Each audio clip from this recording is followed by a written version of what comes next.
भारतीय वायुसेना की ताकत अब और भी ज़्यादा बढ़ने वाली है क्योंकि सरकार ने हाल ही में AWACS इंडिया प्रोजेक्ट को मंजूरी दे दी है। ये प्रोजेक्ट भारत की हवाई निगरानी और कमांड सिस्टम को एक नए स्तर पर ले जाएगा। तो आइए इस पूरे प्रोजेक्ट को आसान भाषा में समझते हैं।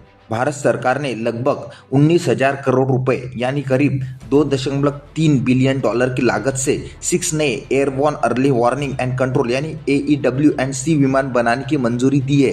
ये काम DRDO, एयरबस और भारत की कई पब्लिक और प्राइवेट डिफेंस कंपनियों के सहयोग से किया जाएगा।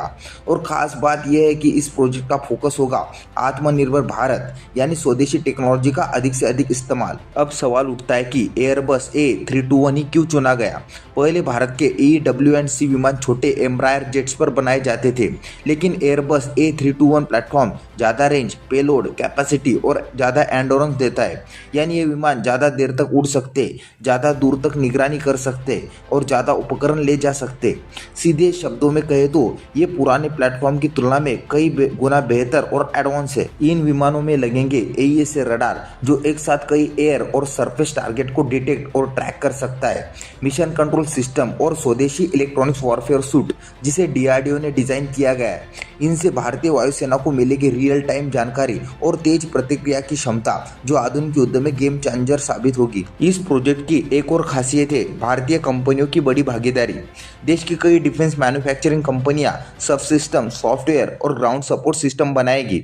इससे न सिर्फ टेक्नोलॉजी का ट्रांसफर होगा बल्कि भविष्य में भारत को पूरी तरह स्वदेशी AEW&C विमान बनाने में भी मदद मिलेगी। फिलहाल भारत के पास सिर्फ कुछ ही AEW&C विमान है, जैसे फाल्कन AWACS जो रूस के IL-76 प्लेटफॉर्म पर लगे हैं और कुछ एम्ब्रायर बेस AEW&C जेट्स।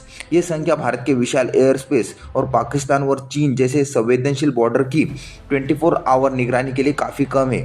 अब नए 6 A321 बेस AEW&C विमान आने के बाद भारतीय वायुसेना दुश्मन की हलचल को गहराई तक मॉनिटर कर सकेगी, नेटवर्क सेंट्रल ऑपरेशन को मैसेज कर सकेगी और आने वाले खतरों की पहले से ही चेतावनी दे सकेगी, चाहे वो फाइटर जेट हो या क्रूज मिसाइल। ये प्रोजेक्ट लगभग 3 साल में डेवलप होकर ट्रायल्स के लिए तैयार होगा और फिर दशक के अंत तक ये विमान भारतीय वायुसेना में पूरी तरह ऑपरेशनल हो जाएंगे। इससे भारत उन चुनिंदा देशों की लिस्ट में शामिल हो जाएगा जिनके पास अपनी मजबूत AEW&C क्षमता है जो आधुनिक युद्ध में जानकारी की बढ़त दिलाने में मदद करेगी। दोस्तों, ये सिर्फ 6 विमान नहीं बल्कि भारत की रक्षा रणनीति में एक बड़ा बदलाव है जो आने वाले समय में भारतीय वायुसेना को और भी ज़्यादा सशक्त, आधुनिक और आत्मनिर्भर बनाएगा। आपको क्या लगता है ये प्रोजेक्ट भारत के डिफेंस पावर को कितना बढ़ा देगा?